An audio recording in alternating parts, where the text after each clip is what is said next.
Bienvenue au Bulletin des régions, une émission produite grâce à la collaboration de 20 télévisions communautaires autonomes associées à Cogeco. Bonne émission. Alors, qu'est-ce que ça évoque pour vous, le 5-10-15? C'est un espace absolument magnifique. C'était des belles professions dans ce temps-là? J'ai fait 40 ans, madame. Non. Je vois l'homme comme un arbre parce que l'homme prend racine comme l'arbre. Avez-vous l'impression qu'il y a une relève pour ça? Est-ce qu'il y a des gens qui vont pour pas que ça se perde? C'est cette année que ça vaut vraiment la peine de venir au marché public. Ça représente une belle tradition, en fait, qui est un peu un porte-bonheur pour les pêcheurs.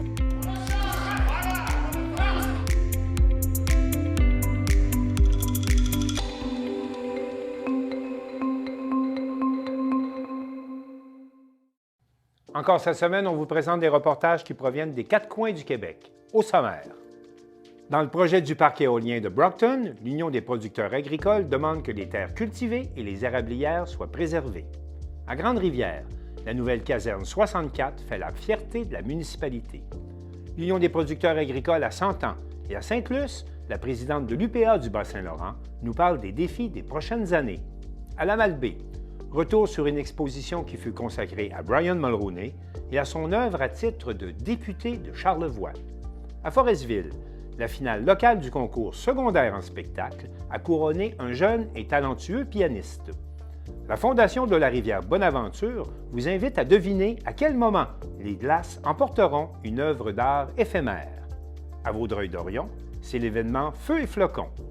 À Saint-Gabriel, la 29e édition du championnat jeunesse NORAM accueille plus de 400 jeunes athlètes du Québec, des Maritimes et de l'Ontario. Mais pour commencer cette émission, on va se rendre à Gaspé, où le maire de Gaspé, Daniel Côté, lance un cri d'alarme face à la crise que traverse l'industrie de la pêche. On parle de faillite massive et de perte d'emplois. Télé Gaspé y était. Gens des médias, gens de l'industrie, messieurs Bernatchez, partenaires de l'industrie, merci d'être là pour cette mise à jour du périlleux dossier des pêches. Depuis quelques années, vous le savez, avec les changements climatiques, on voit poindre des signaux alarmants sur l'état du golfe Saint-Laurent, sur la migration des espèces. Entre autres, depuis au moins 5 ans, on voit le sébasse revenir en force, avalant nos précieuses crevettes. Depuis 5 ans, les scientifiques et les pêcheurs tiraient des clochettes d'alarme, tranquillement pas vite, témoignaient de faits éloquents, espéraient que des gestes appropriés puissent être posés pour aider à rééquilibrer la nature. Une vraie pêche au sébaste aurait peut-être donné un coup de pouce à la crevette. On aurait tranquillement pu aussi développer les marchés, notre capacité de capture, notre capacité de transformation. Bien, l'été passé, la clochette d'alarme qui tintait depuis une couple d'années est devenue une grosse sonnette d'alarme. Puis aujourd'hui, est devenue un énorme criard d'alarme. On ne peut pas refaire le passé. Ce qui a été fait est fait, le mal est fait. Mais encore une fois, il a fallu sortir les criards pour que ça commence à bouger. Ça a bougé trop timidement pour le moment. On le sait, dans l'état actuel des choses, s'il n'y a rien qui change, il n'y a personne qui va aller à pêche, à perte. Il n'y a personne qui va transformer du poisson à perte non plus. Puis à la solde, bien, c'est autour de 1000 travailleurs, 1000 personnes d'ici qui sont sur la sellette. Je parle juste des gens du Grand Gaspé. Si c'était une usine de 1000 jobs qui fermait demain matin, les ministres se garocheraient ici pour venir nous aider, venir nous annoncer des trucs. Mais quand ce sont 30 ou 40 PME qui souffrent, ça semble moins urgent. Certains évoquent même la faute des pêcheurs. Ils disent « Ah, c'est peut-être parce qu'ils ont trop pêché. » Bien non, les pêcheurs, ce sont des exécutants. C'est pas eux autres qui décident des quotas. Bien, quand le gouvernement leur dit « Prenez un quota », bien, ils vont aller le prendre. Puis quand le gouvernement les consulte, il faudra peut-être qu'ils commencent à les écouter aussi. Parce que ça fait 5 ans qu'ils le disent que le problème s'en vient, mais ils n'ont pas été écoutés. Et pourquoi les pêcheurs seraient privés de leur gagne-pain? Sans compensation. Puis pourquoi y aurait-il laissé la crevette à la mer à part pour faire grossir le sébasse? Ce sont quand même pas les pêcheurs qui dictent les quotas, puis encore moins eux qui autorisent des gros bateaux-usines à revenir dans le golfe. Et pour atténuer la crise, il y a des solutions qui existent. Il n'y a aucune solution de parfaite. Souvent, il y en a qui pensent une baguette magique, tout va se régler. Ben non. Ça prend d'abord un minimum de bonne volonté, puis ensuite un cumul de solutions, adaptées à chacune des réalités pour mettre un baume sur cette plaie béante. Racheter quelques permis, convertir d'autres permis vers des espèces plus abondantes. Peut-être revoir le partage des quotas pour favoriser la flottille qui est en péril actuellement. Peut-être compenser les travailleurs, le temps de passer à travers la crise. Au moins éviter que du monde perde leur maison, ce serait le minimum. Aujourd'hui, ce matin, 7 heures du matin, on recevait un communiqué de presse du ministre québécois des Pêches qui sortait une nouvelle mesure en partenariat avec le MEIE, autour de 600 000 $ à 2 ministères. Alors, on accueille ça positivement, évidemment. Il y a quelques semaines, Développement économique Canada aussi annonçait un peu plus de 400 000 $ en accompagnement d'entreprises. Ça aussi, on accueille ça positivement. C'est pas mauvais. Notre MRC, malgré qu'elle est peu fortunée, on a sorti au-dessus de 200 000 $ à date de nos coffres pour accompagner l'industrie. Mais évidemment, la MRC n'a pas les moyens de Québec et d'Ottawa là, pour régler une crise dans laquelle, je pense, ce sont des mauvaises décisions prises par Ottawa qui nous ont plongés. Mais on va essayer quand même d'apporter un peu de baume sur la plaie. En tout, là, quand je cumule ce que l'industrie a mis, ce que les gouvernements ont mis, ce que la MRC a mis, ce que les partenaires ont mis, ensemble, on est autour d'1,4 million de mis collectivement pour essayer de mettre un baume sur la plaie. Mais le problème est beaucoup plus profond qu'un problème de 1,4 million. Par contre, on continue de faire notre bout là-dedans. Donc, je veux remercier ce matin nos équipes et nos conseils à la Ville, à la MRC, de mettre le plus d'efforts que possible sur ce dossier-là. Je remercie les ténors de l'industrie aussi, Claudio, entre autres, de guider les troupes avec un bon leadership. Ne sous-estimons jamais le poids démocratique des médias. C'est le 4e pouvoir au pays. Puis je vais terminer à l'endroit des gens de l'industrie avec une phrase fétiche de Falardeau qui disait « Si tu t'écrases, ils vont te piler dessus. Si tu te tiens debout, ils vont t'haïr, mais ils vont t'appeler monsieur. »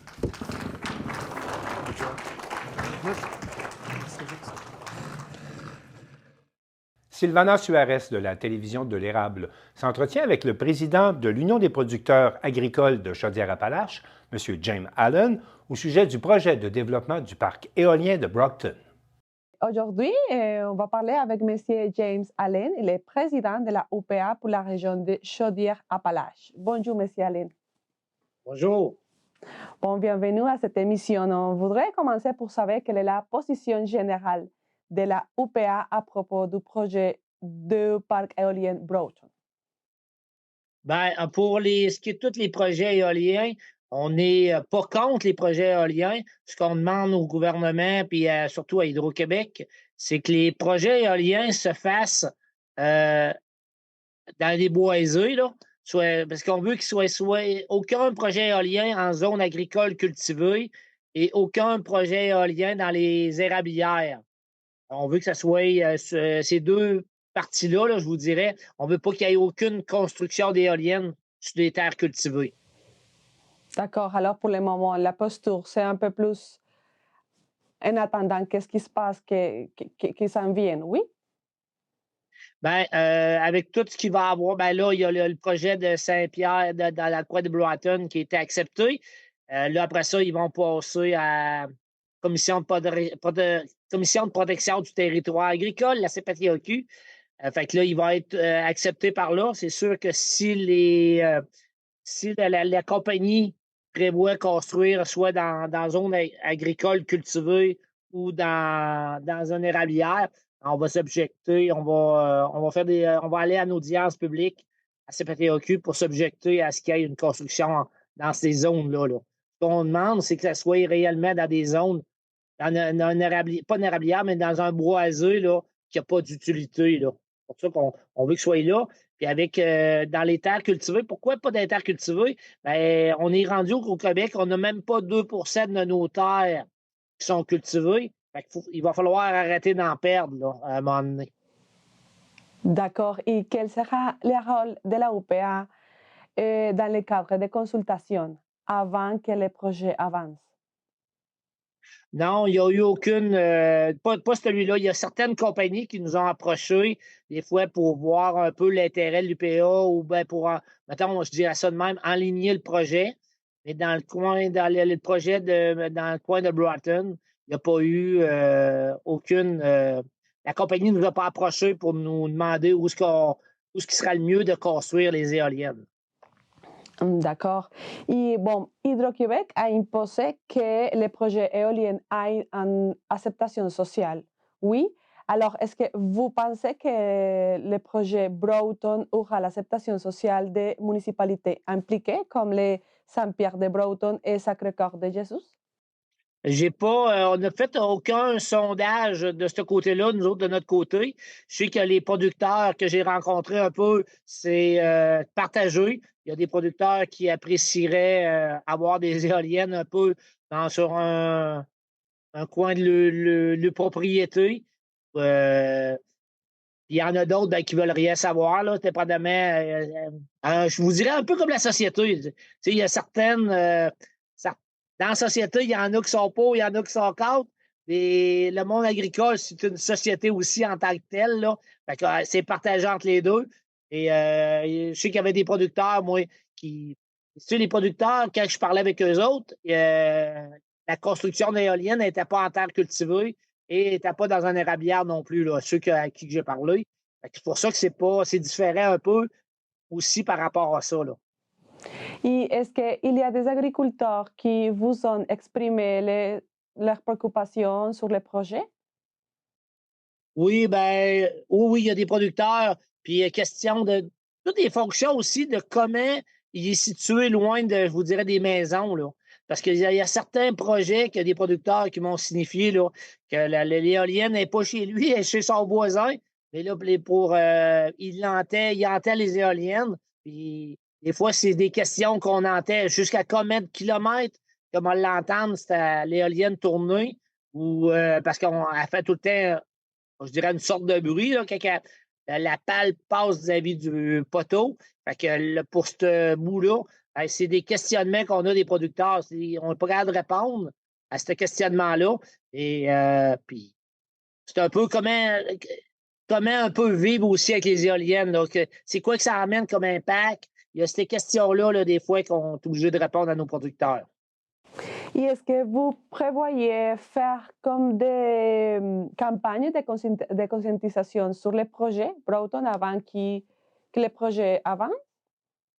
L'été passé, on a fait une rencontre de producteurs là, on a la chance de pouvoir réunir des producteurs de façon virtuelle depuis quelques années. Là. Fait qu'on on avait invité les producteurs, ceux qui avaient des questionnements. Puis on avait invité là, quelqu'un de la Confédération qui suit ça de près, les éoliennes au Québec, à venir faire une présentation puis voir les questionnements des producteurs. On a eu une bonne réponse. Là. Il y avait eu du monde qui avait assisté, qui avait des bonnes questions pour par après. Là, c'est tout de savoir si les éoliennes sont démantelées, que c'est qu'on arrive avec le bloc-là. Tu sais, des fois, des questions terre à terre, je dirais. Les producteurs voulaient avoir ces réponses-là là, avant de s'engager plus dans ce projet-là. Quelles sont les questions plus courantes, M. Allen? Pardon? Quelles sont les questions plus courantes de la part des agriculteurs? C'est toute question de tous les inconvénients que peut causer. Là. Par rapport aux éoliennes, aux fils, les fils vont-ils être enfouis? Tu sais, ces questions, réellement, là, comme je disais, c'est des questions terre à terre, voir un peu avec les éoliennes. C'est quoi les inconvénients? C'est quoi comment qu'on. C'est réellement ces questions-là que les producteurs nous posaient. D'accord. Jusqu'à un moment, est-ce que vous pensez que les propriétaires des terrains agricoles sont en faveur de ce projet? C'est comme je disais, là, on ne sonde pas les propriétaires. Réellement, nous autres, le contact qu'on a, c'est avec les producteurs agricoles. Fait que les producteurs qui sont propriétaires, dans la grande majorité, on est propriétaires de terrain. Là. Eux autres, dépendamment, c'est variable d'un à l'autre. Il y en a qui. Toutes les fonctions un peu, là. Je ne veux pas faire de l'âgisme, mais dépendamment un peu de l'âge des producteurs, fait qu'il est favorable un peu à cause des retombées économiques que ça peut avoir pour lui. Et dépendamment si oui ou non il y a une éolienne, fait que c'est variable d'un à l'autre. Moi, je trouve qu'il y a un peu le projet qui est beau dans le coin de Broughton. C'est les MRC sont actionnaires aussi, fait qu'il va y avoir des retombées plus en général et non juste à quelques personnes. Là. La retombée économique va être un peu plus grande. Ça, je trouve que c'est un bel avantage. D'accord. Monsieur Allen, merci beaucoup pour toute l'information que vous avez donnée aujourd'hui sur ces projets de turbines éoliennes. Merci beaucoup.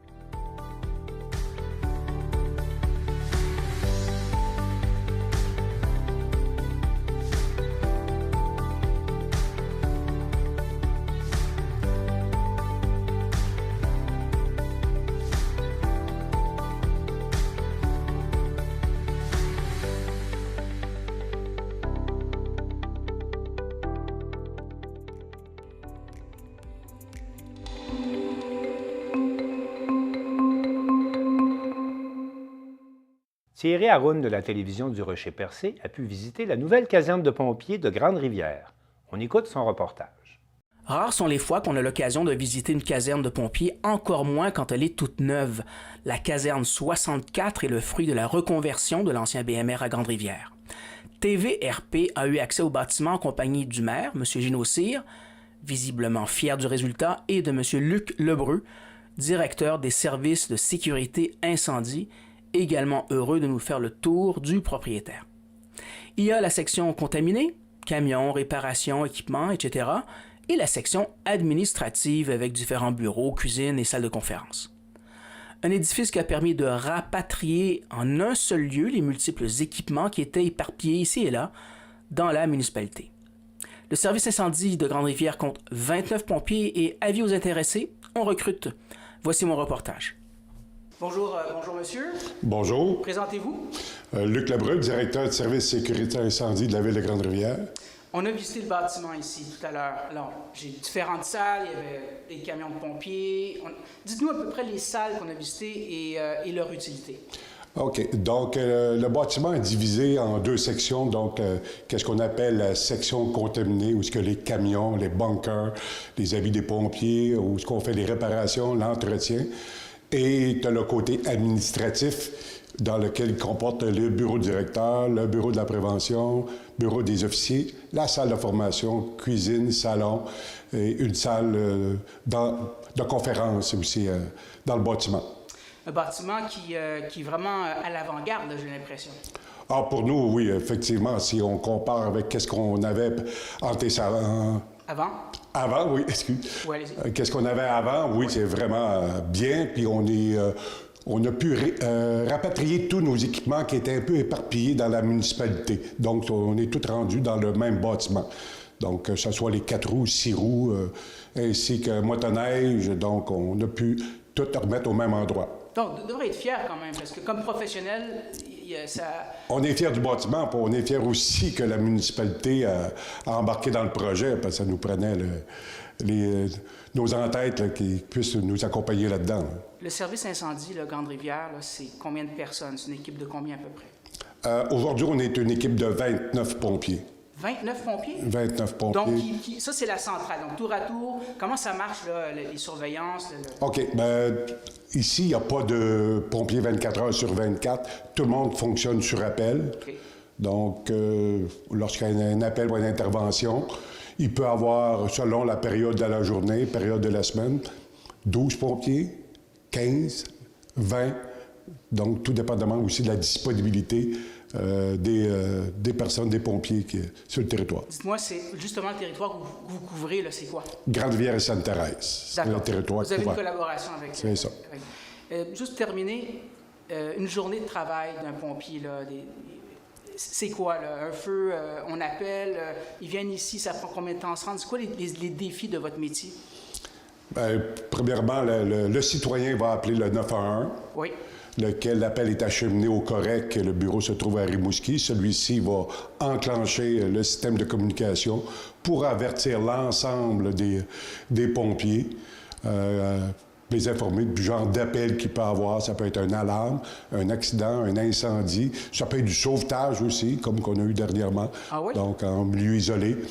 Donc, les gens se dirigent ici, s'habillent et on part avec les véhicules pour se diriger sur la scène pour...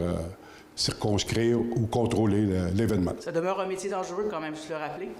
Effectivement, dangereux et aussi, si on relève avec les statistiques, je vais parler juste un peu le volet, c'est que les pompiers sont plus sujets au cancer en raison de la présence de contaminants lorsqu'on intervient sur la scène.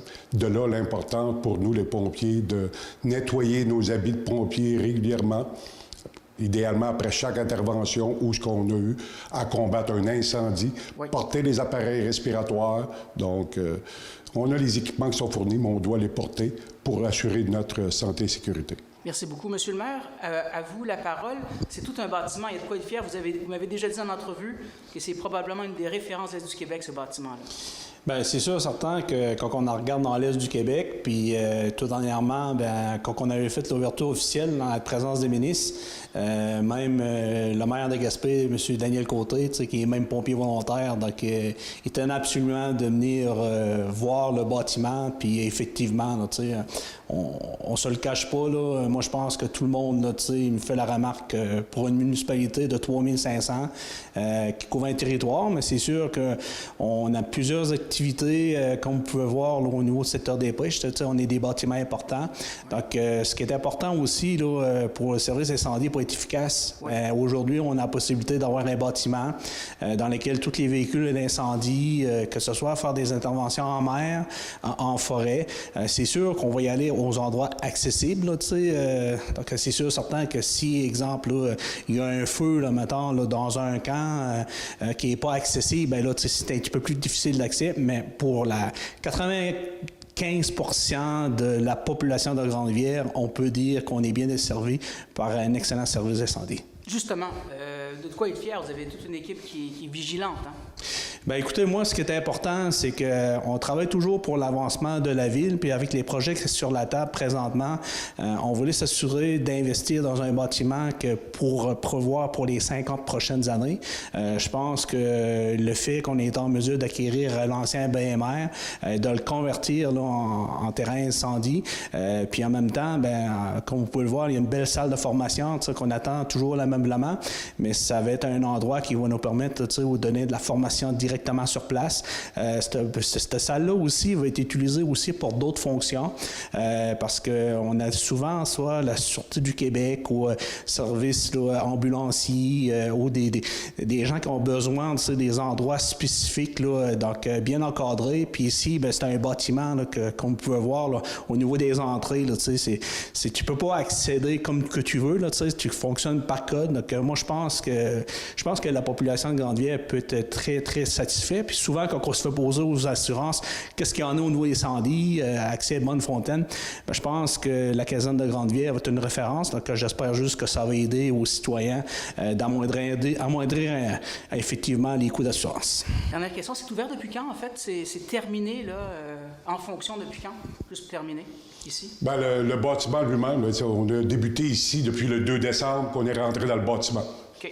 Donc, une anecdote, on est rentré le 2 décembre. On a convenu qu'à 10 heures, tous les équipements étaient prêts. À 15 heures l'après-midi, on a eu un incendie. Donc, on était prêts. Et je profite de l'occasion. On est toujours en recrutement. Donc, s'il y en a qui sont intéressés, donc seulement qu'on vous présentez à la caserne ou à l'hôtel de ville. Donc, pour aller chercher votre formulaire, puis par la suite, on va vous rencontrer. Puis, si ça vous convient, on vous engage. C'est fait. Un dernier mot, M. le maire? Oui, mais un dernier mot, c'est juste pour aviser la population. Aujourd'hui, là, on voulait au moins démontrer visuellement un peu l'intérieur parce qu'on se fait poser beaucoup de questions. Les gens voient de l'extérieur, mais ils n'ont pas accès là, visuellement à l'intérieur. Mais le directeur nous faisait part que normalement, au mois de février, là, il va y avoir au mois de mai, oui. Au mois de mai, une porte ouverte là, qui va permettre à la population là, de venir, puis même d'échanger là, avec nos pompiers. Puis je sais que tantôt, Luc a parlé beaucoup de la brigade d'à peu près 29 pompiers. Oui. Mais on a plusieurs officiers aussi ici à Grande-Rivière. Donc ça aussi, là, c'est un plus. Les officiers, c'est? Je vais laisser le directeur vous expliquer c'est quoi la différence entre un officier et un pompier. On va terminer ça avec ça. Allez-y.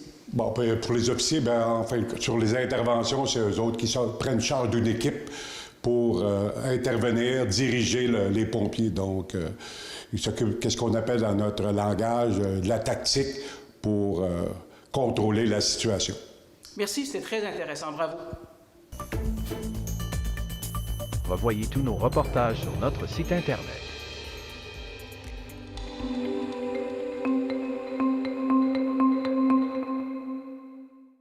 Marc Després de TV Métis a rencontré Nathalie Lemieux, la nouvelle présidente de l'UPA du Bas-Saint-Laurent, alors que l'Union des producteurs agricoles souligne cette année son 100e anniversaire. Madame Lemieux, donc vous êtes la présidente, je pourrais même dire nouvelle présidente, récente du moins, depuis novembre 2023, de l'UPA Bas-Saint-Laurent. Alors, aujourd'hui, donc vous avez participé à cette activité de la Chambre de commerce. Je pense que vous teniez à venir là, directement sur place.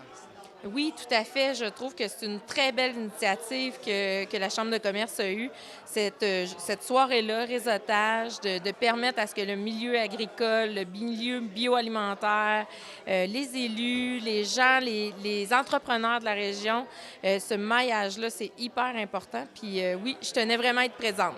Ça a été un oui tout de suite. Et Mondou, c'est un grand territoire là, que l'UPA Bas-Saint-Laurent. Oui, tout à fait. Tu sais, de Bas-Saint-Laurent, c'est les 8 MRC. Donc, vraiment de la Pocatière à l'Éméchin, dans le fond, la MRC de la Matanie, tout le secteur Matapédia, Témiscouata. Fait que oui, c'est un grand nombre d'entreprises puis un grand territoire.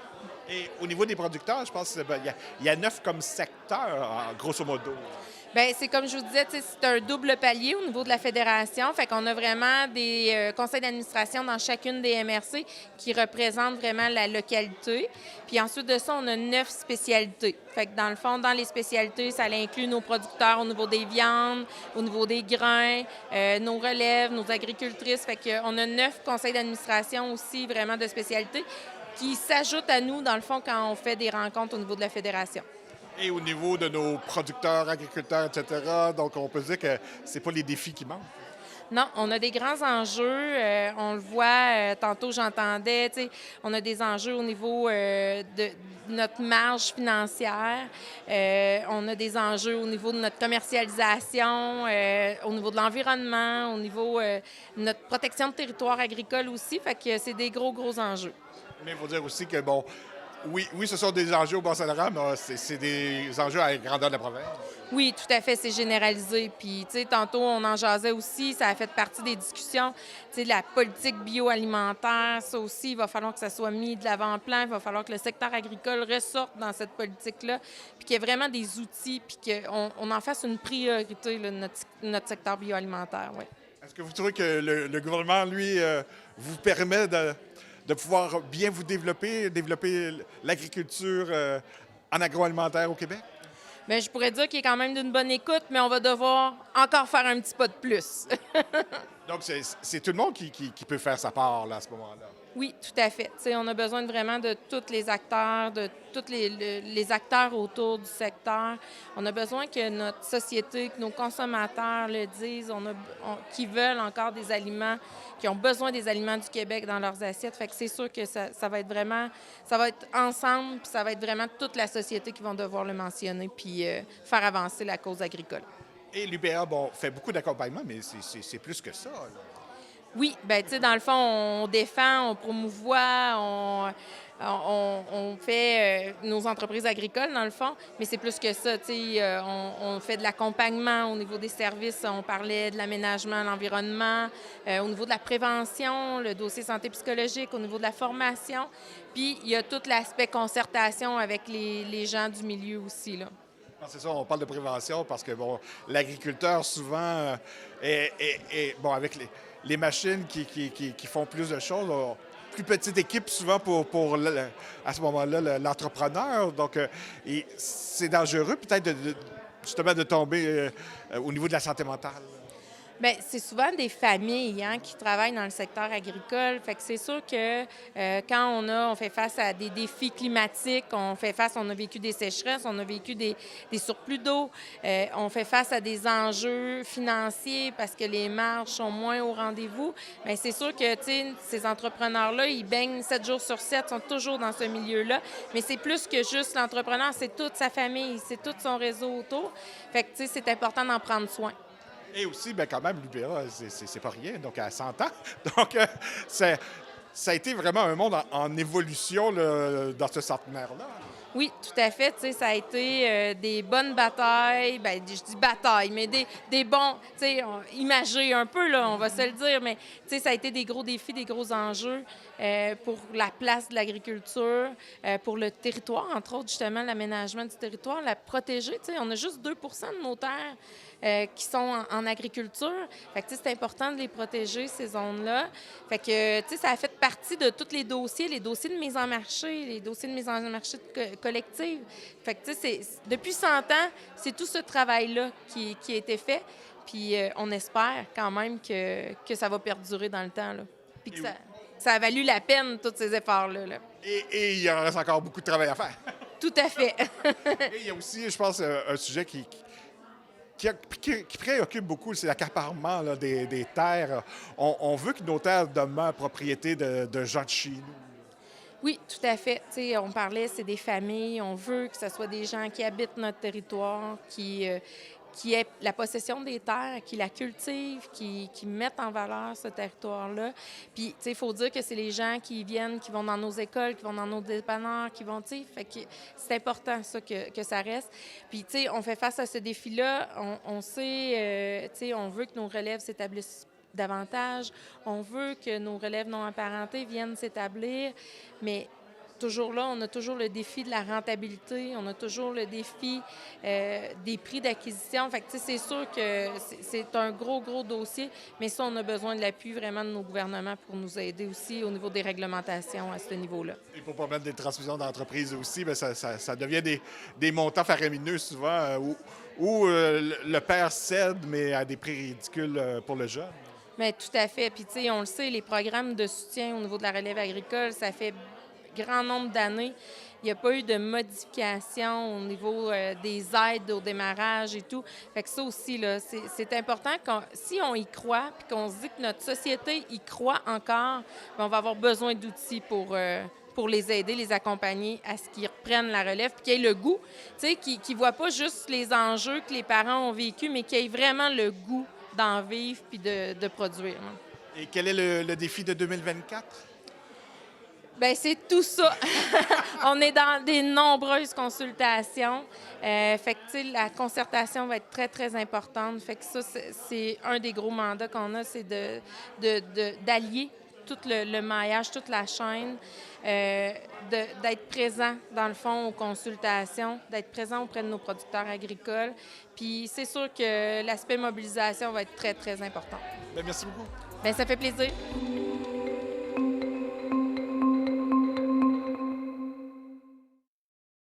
Brian Mulroney est décédé le 29 février dernier. Pour l'occasion, on va vous présenter un extrait d'un reportage réalisé par Lydia Duchesne de TVCO qui présente une exposition qui avait lieu à la Bibliothèque de la Malbaie. Regardez bien, on retrouve plusieurs photos inédites.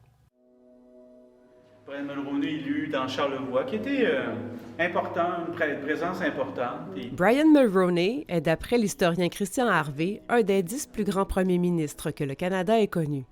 Il a d'ailleurs beaucoup apporté pour la région de Charlevoix et c'est ce qui fait l'objet de cette exposition à la Malbaie.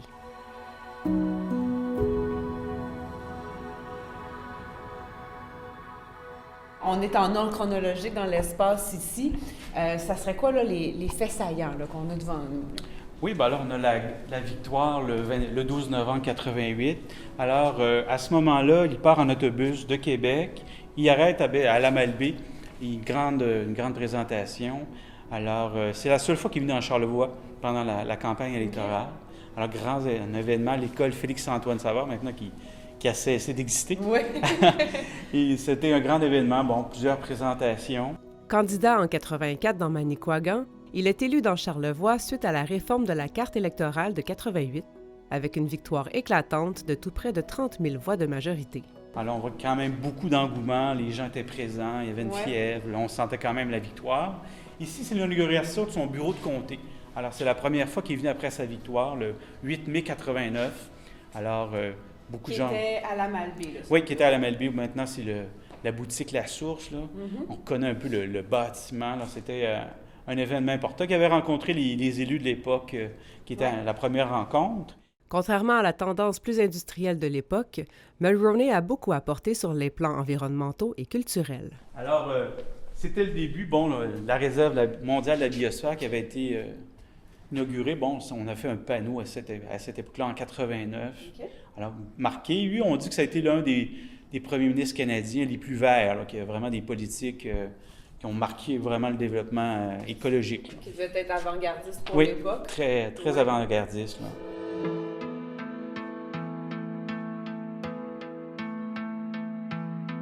beaucoup de politiques nouvelles, comme le libre-échange, qui est vraiment un élément majeur. On doit ça à Brian Mulroney, les tentatives de Lac-Meech, de Charlottetown, l'introduction de la TPS, bon, la lutte contre l'apartheid, qui était une position très, très forte de Brian Mulroney. En 1993, on parle d'environ 100 millions de dollars qui ont été investis dans la région de Charlevoix et de la Haute-Côte-Nord. Il y avait évidemment beaucoup de choses à faire. Il ne venait pas à chaque semaine dans la région.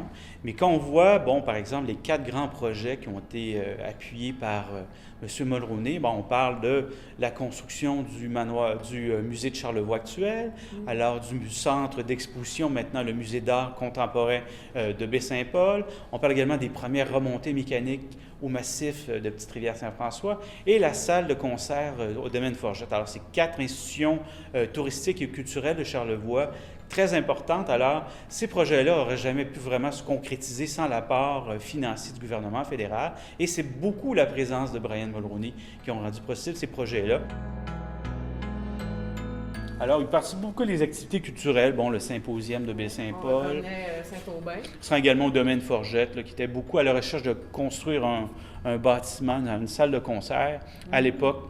Alors ici, justement, avec le président de l'époque, qui était Martial Asselin, qui est devenu lieutenant-gouverneur par la suite.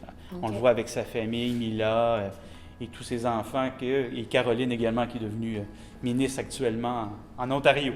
Souvent présent dans Charlevoix, notamment lors de la Saint-Jean-Baptiste, c'est aussi ici qu'il vit une grande déception dans sa carrière.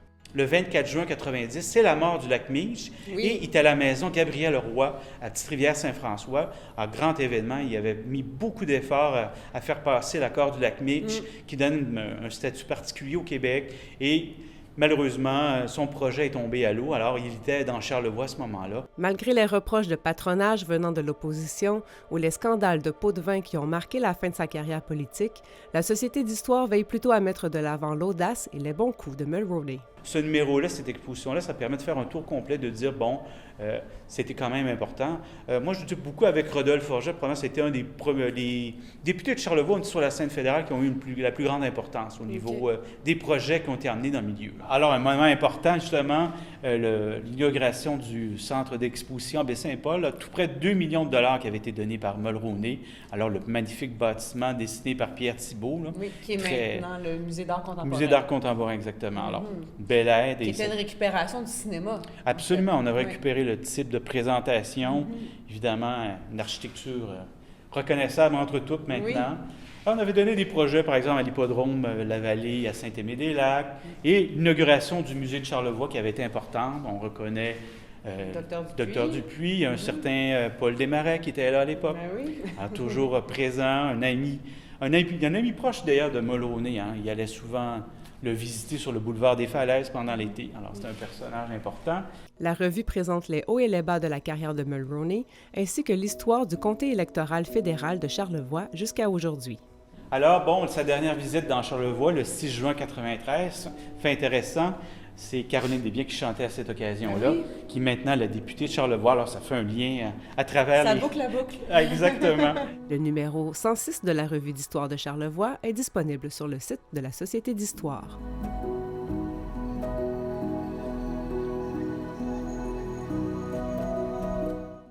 Véronique Lévesque de la télévision du Littoral s'est entretenue avec les jeunes gagnants de la finale locale de secondaire en spectacle à Forestville. Secondaire en spectacle représente ce que les jeunes ont de plus beau à offrir: créativité, enthousiasme et dynamisme. Il vise à développer chez les jeunes des écoles secondaires la pratique d'activités artistiques et culturelles. Que ce soit à l'animation ou en tant qu'artiste, les élèves qui participent à Secondaire en spectacle ressortent tous gagnants de leur aventure. Au fil de l'année, leur talent, leur capacité et leur créativité se révèlent. La finale locale de la Polyvalente des Rivières a eu lieu jeudi le 22 février dernier au Pavillon des Arts de Forestville. Fabrice Charret, qui a interprété au piano Burnout Fugue d'Alexandra Streliski, a été le grand gagnant de cette édition. Nicolas Perron, avec la chanson « Je suis malade » de Serge Lama, est arrivé en deuxième position. Raphaël Dupuis-Suroît remporte le prix Coup de cœur avec sa propre création qui porte le nom « Le talent qui m'est ancré ». Nous avons rencontré les 3 participants pour discuter de leur expérience. J'ai vraiment aimé ça. C'est probablement ma meilleure expérience dans ma vie. Puis ça faisait plusieurs années que je voyais le monde qui allait à secondaire en spectacle. Puis je comprenais pas trop c'est quoi qu'il y avait de si le fun à faire secondaire en spectacle.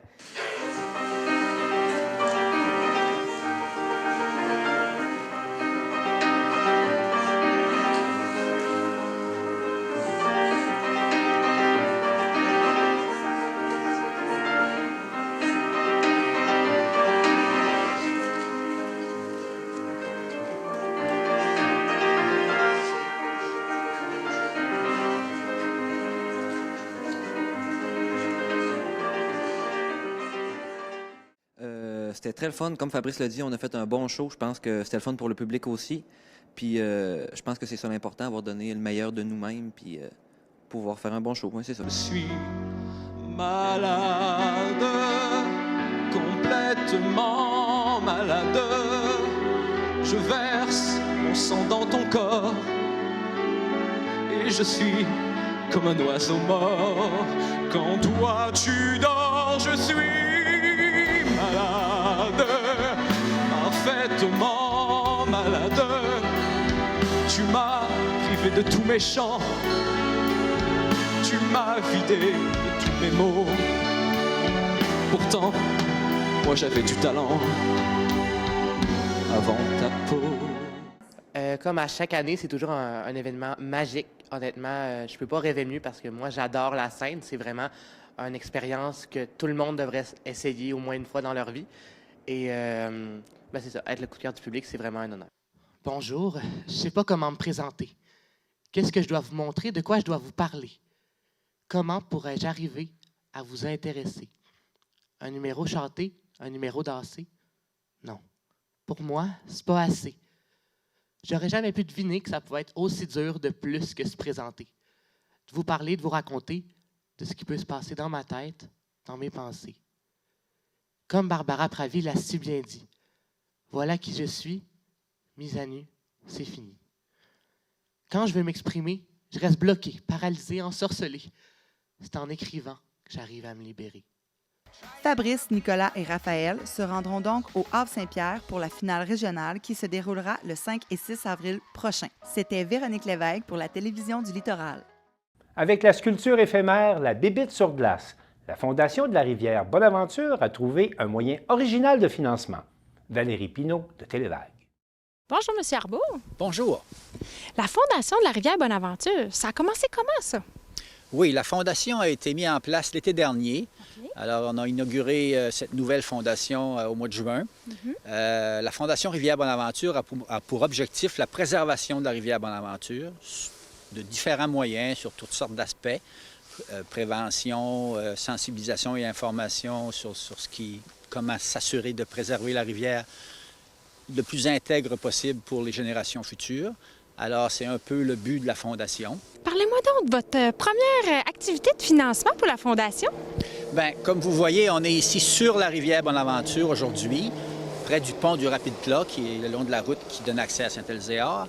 Alors, on a commencé notre campagne de financement 2024 par un événement plutôt particulier, qui est l'installation d'une sculpture, qu'on dit sculpture éphémère. Elle est faite en bois de mer qui va se disloquer et partir avec le départ des glaces, quelque part en mars-avril, comme on le prévoit.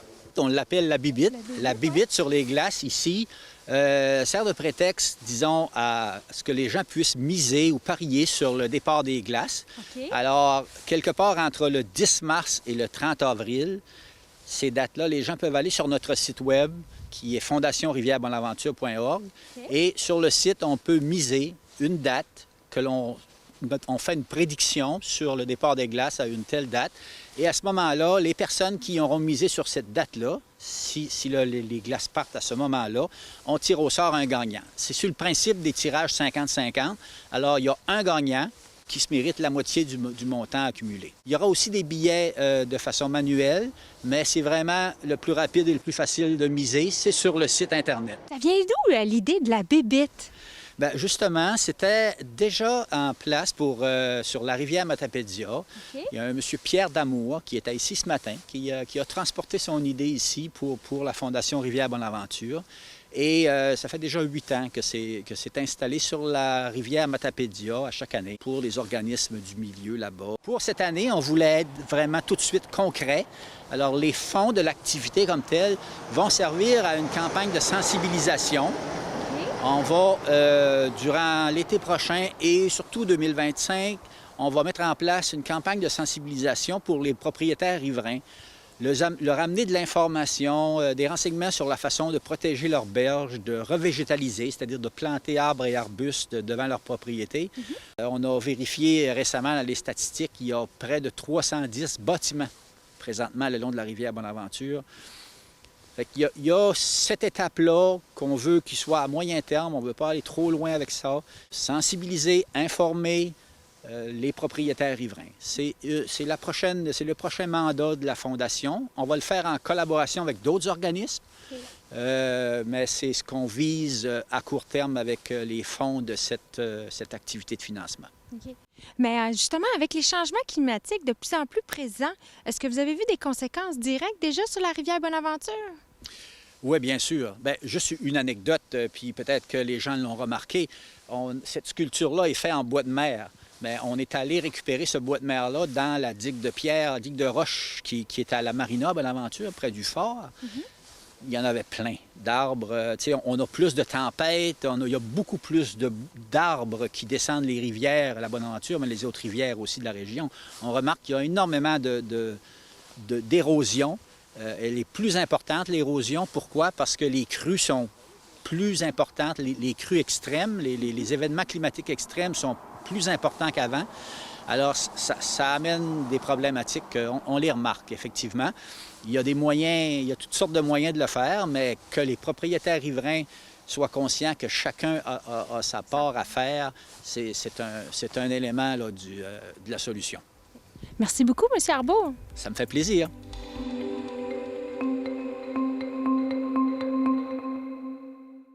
Chantal Bédard de CSUR.TV a participé à l'événement Feu et flocons à Vaudreuil-Dorion et nous a préparé un reportage tout en couleurs.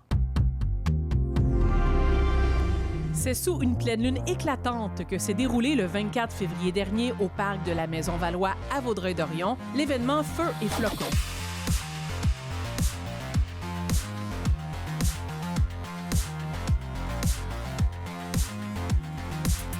Ça fait quand même plusieurs éditions. Pourquoi que la Ville remet Feu Flocon?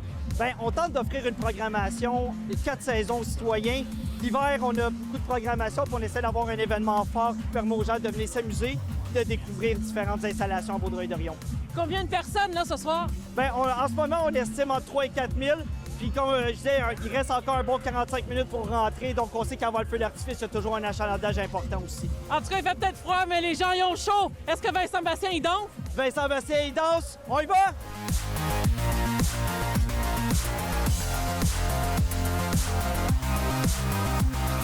On s'attend à quoi ce soir comme prestation? Ce soir, on s'attend à du électro, du techno, du gros house, mais parsemé de throwback, parsemé de plus du disco, années 70, années 80. On va retourner un peu là-dedans, on va revenir dans l'actuel, on va se promener un peu dans tous les genres. Je te dirais que mon style à moi, c'est pas tant le musical, c'est plus vraiment l'ambiance puis de mettre le party dans la place. J'aime quand le monde bouge, quand le monde danse, autant du vieux que du nouveau, du pop, du EDM, ça va être un peu de tout.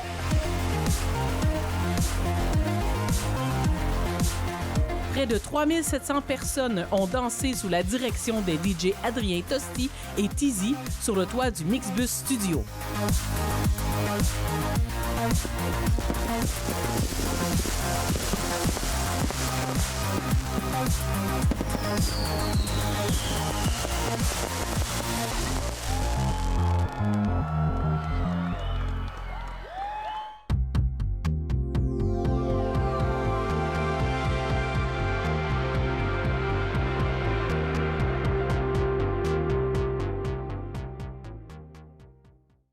Danny Bérubé de CTB-TV était à la 29e édition du championnat NORAM qui se déroulait à Saint-Gabriel et qui réunissait plus de 400 jeunes athlètes, parmi lesquels nos futurs champions. Du 24 au 26 février dernier avait lieu la 29e édition du championnat jeunesse NORAM au sentier Brandon de Saint-Gabriel. Plus de 400 jeunes venus de différentes provinces ont participé à la prestigieuse course de ski de fond des catégories M14 et M12 pour les jeunes de 10 à 13 ans. Pour nous parler de cet événement, j'ai rencontré M. Daniel Belrose, chef de compétition, et M. François Richard, président de NORAM. M. Belrose, bonjour. Expliquez-nous l'historique de cette fameuse compétition. L'origine de cette compétition vient du fait qu'à l'époque, les athlètes qu'on appelait les midgets, donc les 13-14 ans, participaient au Coupe Québec et le Ski de fond Québec a décidé de retirer ce groupe d'âge. Et le Club des filles a créé une compétition spécifiquement pour eux. Et on a par la suite ajouté les 10 ans, 11 ans. On se retrouve avec des athlètes de 10, 11, 12 et 13 ans. Donc c'est une compétition spécifiquement pour eux autres qui a été créée en 1994. Ça fait quand même plus de 29 ans, vous dites? C'est la 29e année cette année. L'an prochain, on va fêter notre 30e édition. Le Club des filles est très fier de ça. C'est de plus en plus populaire. On a beaucoup de participants chaque année qui viennent de partout. Et est-ce que ça se passe seulement qu'ici à Saint-Gabriel? Oui, le Ski de fond Québec donne l'organisation de ce championnat au Club des filles depuis 29 ans. C'est le Club des filles qui l'a créé, puis d'année en année, on a ajouté des éléments nouveaux. Ça fait en sorte que le championnat maintenant est très prisé par ce groupe d'âge d'athlètes. C'est comme leur compétition la plus importante de l'année. Monsieur François Richard, qui est président du comité d'organisation, parle-nous de cet événement qui a lieu en fin de semaine. Alors d'abord, ça s'appelle le championnat jeunesse NORAM. NORAM, c'était pour anciennement Nord-Américain, c'est encore vrai. On accueillait à l'époque des équipes aussi des États-Unis, mais depuis quelques années, avec la pandémie, c'est moins attirant pour aller aux États-Unis puis les attirer. On attire des jeunes qui viennent de l'Ontario, du Québec, du Nouveau-Brunswick et de la Nouvelle-Écosse cette année. On a 21 clubs qui se sont inscrits pour un total de 410 athlètes qui arrivent avec des entraîneurs et des accompagnateurs. Ils sont 100. Alors, on accueille pendant 3 jours à l'école secondaire Thérèse Martin plus de 500 personnes et on les loge pendant du vendredi soir au lundi. Alors, c'est 3 repas par jour, couchés dans des classes à l'école secondaire. C'est des catégories d'âge de 10 ans à 13 ans et les compétitions durent 3 jours. En ski de fond, on a 2 styles. On a le style libre qui n'est pas de patin. Alors, on a fait ça samedi. Le dimanche, c'était le style classique, le pas alternatif. Et aujourd'hui, c'est aussi une petite compétition. C'est du relais par équipe. C'est beaucoup plus festif, vous allez voir. Les jeunes sont costumés. Alors, c'est une course à relais de 6 fois 1 km. Les autres journées, c'est dépendamment des catégories d'âge. 3 km, 6 km, ça dépend de l'âge. Qu'est-ce que c'est exactement le Club Défi? Alors, le Club Défi, c'est le club hôte. Défi, c'est un sport-études maintenant appelé Développement Élite. C'est Thérèse Martin. C'est un groupe de Thérèse Martin qui font leur scolarisation de secondaire. Cette année, ils sont 12 jeunes du secondaire 1, secondaire 5. Il y en a 6 qui participent à la NORAM parce qu'ils ont l'âge pour les catégories NORAM. Mais sinon, c'est une toute petite équipe avec beaucoup de bénévoles par an pour soutenir ce club-là et soutenir la NORAM. On fait appel à plus de 100 bénévoles. Alors, une prochaine année, on pourra peut-être faire appel à vous pour que vous joigniez comme bénévole. C'est tout pour le Bulletin des régions cette semaine. J'espère que ça vous a plu. Je remercie toutes les stations de télévision participantes et je vous dis à la prochaine.